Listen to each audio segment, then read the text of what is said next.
Hello friends, welcome back. पिछले video में हमने चैप्टर 1 अंडरस्टैंडिंग डाइवर्सिटी का बहुत सारा कंटेंट कवर किया और हमने ये जाना कि डाइवर्सिटी क्या होती है।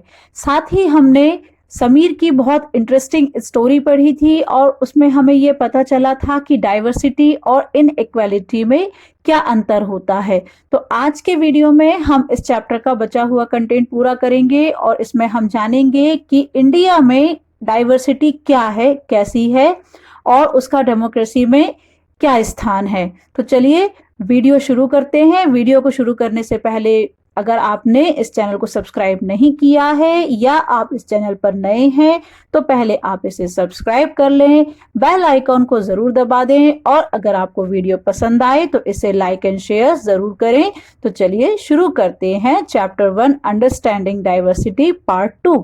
Diversity in India.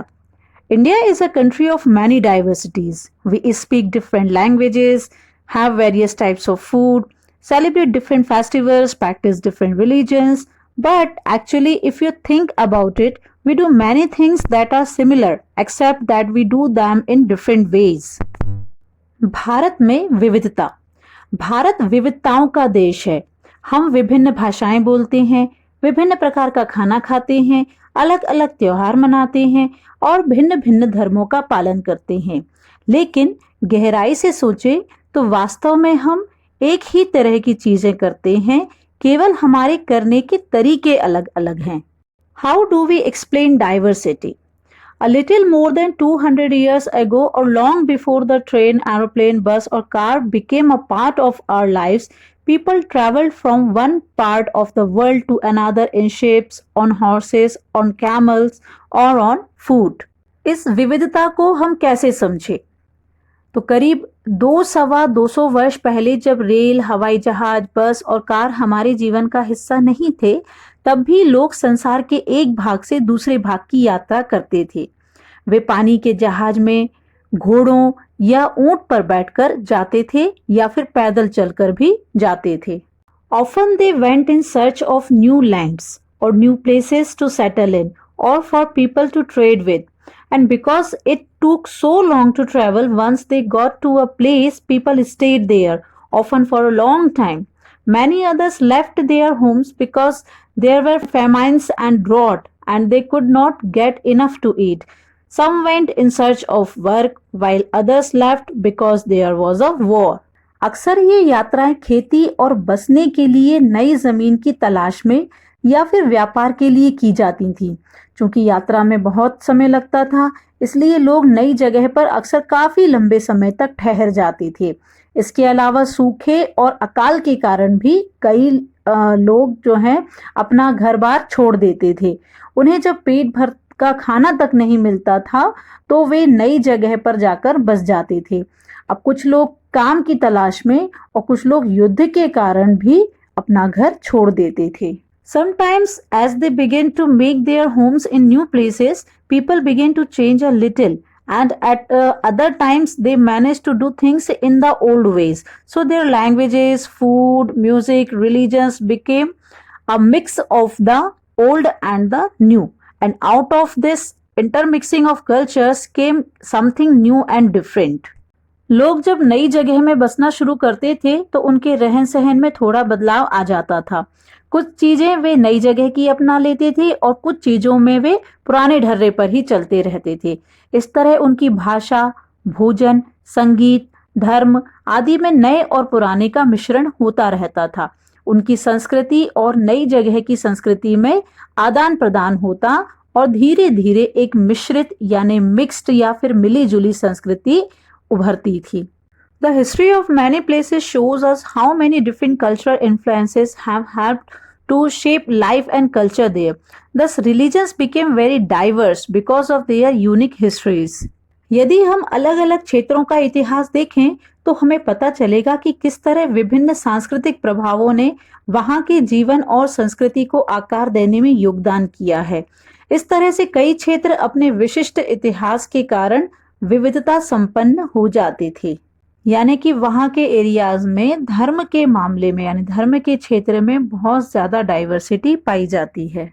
Similarly, diversity also comes about when people adopt their lives to the geographical area in which they live. For example, living near the sea is quite different from living in a mountainous area. ठीक इसी प्रकार लोग अलग अलग तरह की भौगोलिक स्थितियों से किस प्रकार सामंजस्य बैठाते हैं या फिर एडजस्ट करते हैं, उससे भी विविधता या डाइवर्सिटी उत्पन्न होती है। उदाहरण के लिए समुद्र के पास रहने में और पहाड़ी इलाकों में रहने में बड़ा फर्क है। Not only do people have different clothing and eating habits, but even the kinds of work they do are different. In cities, it is often easy to forget how closely people's life are tied to their physical surroundings. This is because in the city, people seldom grow their own vegetables and grain. Instead, they depend on the market to buy all the food and other goods that they need.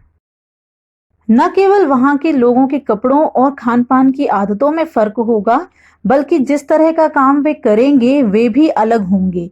शहरों में अक्सर लोग यह भूल जाते हैं कि उनका जीवन उनके भौतिक वातावरण से किस तरह गहराई से जुड़ा हुआ है। ऐसा इसलिए कि शहरों में लोग शायद ही अपनी सब्जी या अनाज उगाते हैं, वे इन चीजों के लिए बाजार पर ही निर्भर रहते हैं। Let's try to understand that we mean when we say that historical and geographical factors influence the diversity of a region. We can do this by reading about lives in two different parts of the country, Kerala and Ladakh. आइए भारत के दो भागों लद्दाख और केरल के उदाहरण के जरिए यह समझने की कोशिश करें कि किसी क्षेत्र की विविधता पर उसके ऐतिहासिक और भौगोलिक कारकों का क्या असर पड़ता है। Look at the map of India in an atlas and locate Kerala and Ladakh. Can you list 3 ways in which the different geographical location of these two regions would influence the following? 1. The food people eat. 2. The clothes they wear. 3. The work they do. Atlas में भारत का नक्शा देखते हैं और उसमें हम ये ढूंढते हैं कि ये दोनों क्षेत्र लद्दाख और केरल कहाँ पर हैं। तो ये हैं लद्दाख और ये है केरल। तो इन दोनों क्षेत्रों की भौगोलिक स्थितियां वहां के भोजन, कपड़े और व्यवसाय पेशे को कैसे प्रभावित करती हैं, उसकी हम एक लिस्ट बनाते हैं। See this dry barren landscape of mountainous desert of Ladakh. Ladakh के ऊंचे पहाड़ों वाला रेगिस्तानी इलाका है ये। Ladakh is a desert in the mountains in the eastern part of Jammu and Kashmir. Very little agriculture is possible here since this region does not receive any rain and is covered in snow for a large part of the year. There are very few trees that can grow in the region. For drinking water, people depend on the melting snow during the summer months. Ladakh Jammu और कश्मीर के पूर्व में पहाड़ियों में बसा एक रेगिस्तानी इलाका है। यहाँ पर बहुत ही कम खेती संभव है क्योंकि इस क्षेत्र में बारिश बिल्कुल नहीं होती और यह इलाका हर वर्ष काफी लंबे समय तक बर्फ से ढका रहता है। इस क्षेत्र में बहुत ही कम पेड़ उग पाते हैं। पीने के लिए, पानी के लिए भी लोग गर्मी के महीनों में पिघलने वाली बर्फ पर ही निर्भर रहते हैं। People here keep sheep and goats. The goats in this region are special because they produce pashmina wool. This wool is prized and pashmina shawls cost a lot of money. The people in Ladakh carefully collect the wool of the goats and sell this to traders from Kashmir. Pashmina shawls are chiefly woven in Kashmir. यहाँ के लोग एक खास किस्म की बकरी या भेड़ पालते हैं जिससे पश्मीना ऊन मिलता है। यह ऊन बहुत कीमती होता है, इसलिए पश्मीना शॉल बड़ी महंगी होती है। तो लद्दाख के लोग बड़ी सावधानी से इस ऊन को इकट्ठा करते हैं और कश्मीर के व्यापारियों को बेच देते हैं। मुख्यतः कश्मीर में ही पश्मीना शॉलें बुनी जाती हैं। तो इस तरह से ये पश्मीना शॉल कश्मीर में बुनी जाती है। The people eat meat and milk products like cheese and butter. Each family owns some goats, cows and does, york cows. Being a desert did not mean that Ladakh did not attract its share of traders. It was considered a good trade route as it had many passes through which caravans traveled to what is today called Tibet. These caravans carried textiles and spices, raw silk and carpets. यहाँ के लोग मांस और दूध से बने पदार्थ जैसे मक्खन, चीज, एक खास तरह का छेना है, ये खाते हैं। और हर एक परिवार के पास कुछ गाय, बकरी और याक होती है।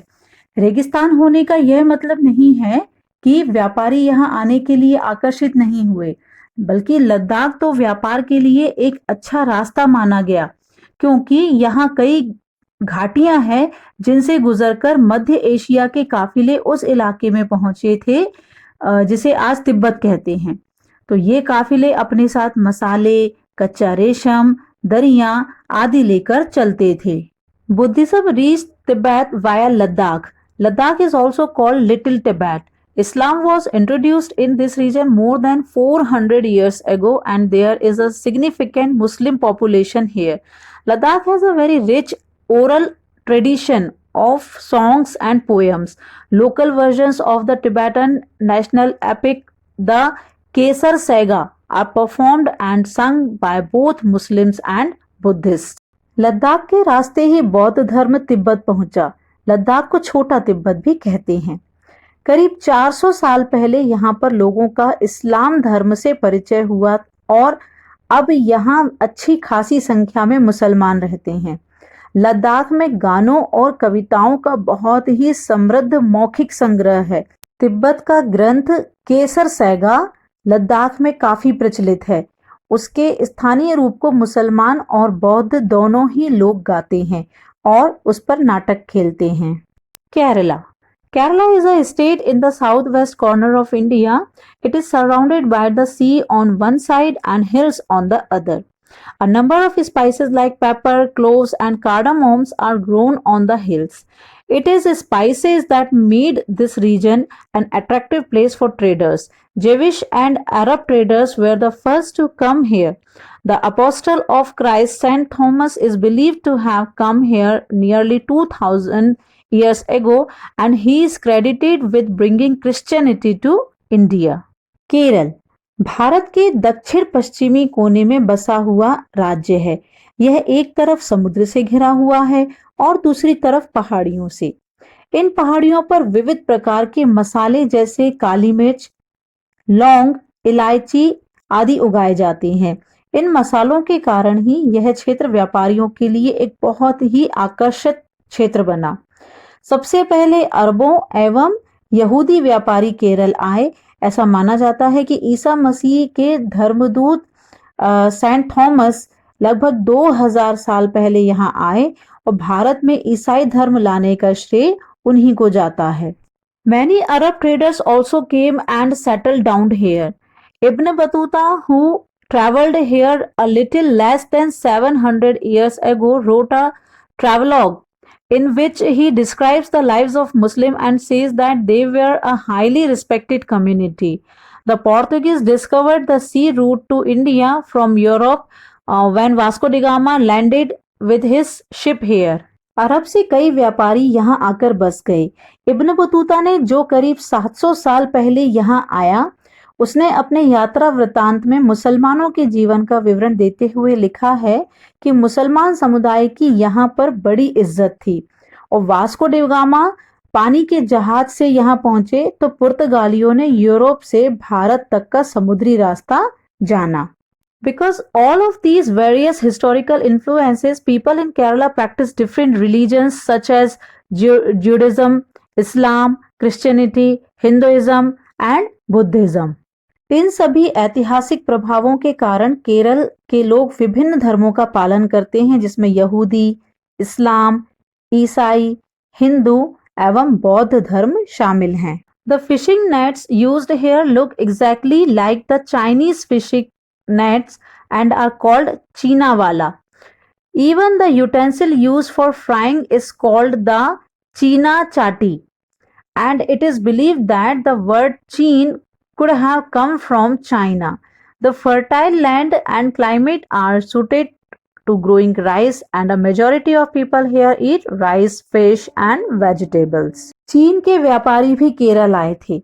यहाँ पर मछली पकड़ने के लिए जो जाल इस्तेमाल किए जाते हैं वे चीनी जालों से हूबहू मिलते हैं और उन्हें चीना वाला कहते हैं।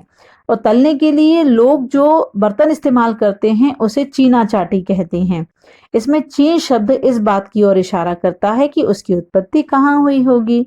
तो ये है चाइनीज फिशिंग नेट्स, जो कुछ इस तरह का दिखाई देता है, और केरल वासी मछली पकड़ने में इस तरह के जाल का उपयोग करते हैं। केरल की उपजाऊ जमीन और जलवायु चावल की खेती के लिए बहुत उपयुक्त है और वहां के अधिकांश लोग मछली, सब्जी और चावल खाते हैं। यहाँ पर हम एक बोट रेस भी देखते हैं जो कि केरला में सेलिब्रेट किए जाने वाले ओणम फेस्टिवल का एक बहुत ही महत्वपूर्ण हिस्सा है। While Kerala and Ladakh are quite different in terms of their geographical features, the history of both regions have seen similar cultural influences. Both regions were influenced by Chinese and Arab traders. It was the geography of Kerala which allowed for the cultivation of spices, and the special geographical location of Ladakh and its wool that drew traders to these regions. Thus, history and geography are often tied in the cultural life of a region. अब हम केरल और लद्दाख को compare करते हैं, तो जहां केरल और लद्दाख की भौगोलिक स्थितियां एक दूसरे से बिल्कुल अलग हैं, वहीं हम यह भी देखते हैं कि दोनों क्षेत्रों के इतिहास में एक ही प्रकार के सांस्कृतिक प्रभाव हैं। जैसे दोनों ही क्षेत्रों को चीन और अरब से आने वाले व्यापारियों ने प्रभावित किया। जहां केरल की भौगोलिक स्थिति ने मसालों की खेती संभव बनाई, वहीं लद्दाख की विशेष भौगोलिक स्थिति और ऊन ने व्यापारियों को अपनी ओर खींचा। इस तरह ये पता चलता है कि किसी भी क्षेत्र के सांस्कृतिक जीवन का उसके इतिहास और भूगोल से प्रायः गहरा रिश्ता होता है। The influence of diverse cultures is not merely a thing of the past. Our present lives are all about moving from place to place for work, and with each move our cultural traditions and way of life slowly become part of the new place we are in. Similarly, in our own neighborhoods, we live close to people from several communities. Our daily lives are about the ways in which we do things together and hear stories about each other's lives, customs and traditions. विविध संस्कृतियों का प्रभाव केवल बीते हुए कल की बात नहीं है। हमारे वर्तमान जीवन का आधार ही काम करने के लिए एक जगह से दूसरी जगह जाना है। हर एक कदम के साथ हमारे सांस्कृतिक रीति रिवाज और जीने का तरीका धीरे धीरे उस नए क्षेत्र का हिस्सा बन जाते हैं जहां हम पहुंचते हैं। ठीक इसी तरह अपने आस पड़ोस में हम अलग अलग समुदायों के लोगों के साथ रहते हैं। अपने रोजमर्रा के जीवन में हम मिलजुल कर काम करते हैं और एक दूसरे के रीति रिवाज और परंपराओं में घुल मिल जाते हैं। यूनिटी इन डाइवर्सिटी, अनेकता में एकता। India's diversity has always been recognized as a source of its strength. When the British ruled India, women and men from different cultural, religious, and regional backgrounds came together to oppose them. India's freedom movement had thousands of people of different backgrounds in it. They worked together to decide joint actions. They went to jail together and they found different ways to oppose the British. Interestingly, the British thought they could divide Indians because they were so different and then continue to rule them, but the people showed how they could be different and yet be united in their battle against the British. Bharat की विविधता या अनेकता को उसकी ताकत का स्रोत माना गया है। जब अंग्रेजों का भारत पर राज था तो विभिन्न धर्म, भाषा और क्षेत्र की महिलाओं और पुरुषों ने अंग्रेजों के खिलाफ मिलकर लड़ाई लड़ी थी। भारत के स्वतंत्रता संग्राम में अलग अलग परिवेशों के लोग शामिल थे। उन्होंने एकजुट होकर आंदोलन किया, इकट्ठे जेल गए और अंग्रेजों का अलग अलग तरीकों से विरोध किया। अंग्रेजों ने सोचा था कि वे भारत के लोगों में फूट डाल सकते हैं क्योंकि उनमें काफी विविधताएं हैं और इस तरह उनका राज चलता रहेगा। मगर लोगों ने दिखला दिया कि वे एक दूसरे से चाहे कितने भी भिन्न हो, अंग्रेजों के खिलाफ लड़ी जाने वाली लड़ाई में वे सब एक थे। Now here is a song, don't forget the days of blood, oh friend, In the midst of your happiness, remember to shed a tear for us. The hunter has torn away every single flower. Do plant a flower in the desert garden, dear friend. Having fallen to bullets, we slept in Jallianwala Bagh. Do light a lamp on this lonely grave, O friend. The blood of Hindus and Muslims flows together today. Do soak your robe in this river of blood, dear friend. Some rot in jails while others lie in their graves. Do shed a few tears for them, O friend. दिन खून के हमारे प्यारे न भूल जाना, खुशियों में अपनी हम पर आंसू बहा के जाना। सैयद ने हमारे चुन चुन के फूल तोड़े, वीरान इस चमन में कोई गुल खिला के जाना। दिन खून के हमारे प्यारे न भूल जाना। गोली खा के सोए जलियां बाग में हम, सूनी पड़ी कब्र पर दिया जला के जाना। दिन खून के हमारे प्यारे न भूल जाना। हिंदू और मुस्लिमों की होती है आज होली, बहते हैं एक रंग में दामन भिगो के जाना। दिन खून के हमारे प्यारे न भूल जाना। कुछ जेल में पड़े हैं, कुछ कब्र में गड़े हैं, दो बूंद आंसू उन पर प्यारे बहा के जाना। दिन खून के हमारे प्यारे न भूल जाना। This song was sung after the Jallianwala Bagh massacre in Amritsar, in which a British general opened fire on a large group of unarmed peaceful people, killing many and wounding even more. Men and women, Hindus, Sikhs and Muslims, rich and poor, had gathered to protest against the British. This song was composed and sung to honor the memory of those brave people. यह गीत अमृतसर में हुए जलियांवाला बाग हत्याकांड के बाद गाया गया था। इस हत्याकांड में एक ब्रिटिश जनरल ने उन शांति प्रिय निहत्थे लोगों पर खुले आम गोलियां चलवा दी थी जो बाग में इकट्ठे होकर सभा कर रहे थे। महिला, पुरुष, हिंदू, मुसलमान एवं सिख कितने सारे लोग थे जो अंग्रेजों की पक्षपात पूर्ण नीति का विरोध करने के लिए जमा हुए थे। उनमें से बहुत लोगों की जानें गईं और उससे भी ज्यादा घायल हुए। तो यह गीत उन्हीं शहीदों की याद में गाया गया था। Songs and symbols that emerged during the freedom struggle serve as a constant reminder of our country's rich tradition of respect for diversity. Do you know the story of the Indian flag? It was used as a symbol of protest against the British by people everywhere. स्वतंत्रता संग्राम के दौरान उभरे गीत और चिन्ह विविधता के प्रति हमारा विश्वास बनाए रखते हैं। क्या आप भारतीय झंडे की कहानी जानते हैं? स्वतंत्रता संग्राम के दौरान ही भारत के झंडे की परिकल्पना की गई थी। इस झंडे को सारे भारत में लोगों ने अंग्रेजों के खिलाफ इस्तेमाल किया था। In his book The Discovery of India, Jawaharlal Nehru says that Indian unity is not something imposed from the outside, but rather it was something deeper and within its fold. The widest tolerance of belief and custom was practiced and every variety acknowledged and even encouraged. It was Nehru also coined the phrase unity in diversity to describe the country.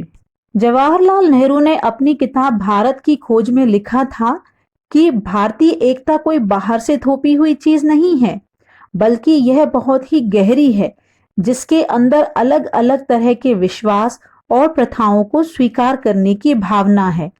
इसमें विविधता को पहचाना और प्रोत्साहित किया जाता है। यह नेहरू ही थे जिन्होंने भारत की विविधता का वर्णन करते हुए अनेकता में एकता का विचार हमें दिया। India's national anthem, composed by Rabindranath Tagore, is another expression of unity in India. In what ways does the national anthem describe this unity? Rabindranath Tagore द्वारा रचित हमारा राष्ट्रगान भी भारतीय एकता की ही एक अभिव्यक्ति है। राष्ट्रगान किस तरह से एकता का वर्णन करता है, इसे अपने शब्दों में लिखिए। तो आप जब राष्ट्रगान को देखेंगे तो आप इसमें पाएंगे कि जैसे जन गण मन अधिनायक जय हे भारत भाग्य विधाता पंजाब सिंध गुजरात मराठा, तो इसका मतलब है कि इसमें पंजाब, सिंध, गुजरात और महाराष्ट्र आदि प्रांतों का उल्लेख है। इसका मतलब कि संपूर्ण भारत का यहाँ पर हमें दर्शन देखने को मिलता है और इससे हमें पता चलता है कि भारत की विविधता को किस प्रकार से एक ही गाने में शामिल किया गया है। तो दोस्तों यहाँ पर चैप्टर कंप्लीट होता है और हमें उम्मीद है कि आपको चैप्टर ठीक तरह से समझ में आया होगा और आप समझ गए होंगे कि डाइवर्सिटी यानी कि विविधता का सही मायनों में अर्थ क्या है। इस चैप्टर में भारत के दो क्षेत्रों जैसे लद्दाख और केरल को कंपेयर किया गया है। इसी तरह भारत में और भी क्षेत्र हैं जहाँ की जीवन शैली, जहाँ की भाषा, धर्म सभी कुछ अलग अलग है, लेकिन इसके बावजूद भारत में अनेकता में एकता है। तो दोस्तों आपको वीडियो कैसा लगा इसे कमेंट करके जरूर बताएं और ये भी बताएं कि आपको आने वाले वीडियोस में और क्या नया चाहिए। So thanks for watching this video. मिलते हैं एक नए वीडियो के साथ, तब तक के लिए बाय बाय।